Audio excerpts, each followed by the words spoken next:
আরে দেখ, আজকের সকালটা কত সুন্দর। চলো সবাই মিলে একটু মজা করি। অ্যাপি, মজা করার সময় এটা নয়। আমাদের কালকের ফলের উৎসবের জন্য প্রস্তুতি নিতে হবে। উৎসব। আমি কি আমার জাদুকরি নাচটা দেখাতে পারি? Please please. সবাই শান্ত হও।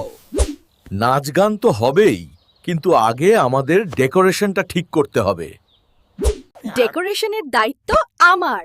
আমি সবকিছু ঝকঝকে আর রঙিন করে তুলব। দেখো, জাদুর আলোটা এসে গেছে। এটাই আমাদের সংকেত। সবাই তৈরি তো? 3 গুনলেই আমরা আমাদের জাদুর শক্তি ব্যবহার করব। 1 2 3। শুভ ফলের উৎসব। আমাদের বন্ধুত্ব অমর হোক। আমাদের এই ছোট পৃথিবীতে স্বাগতম। দেখা হবে পরের অভিযানে।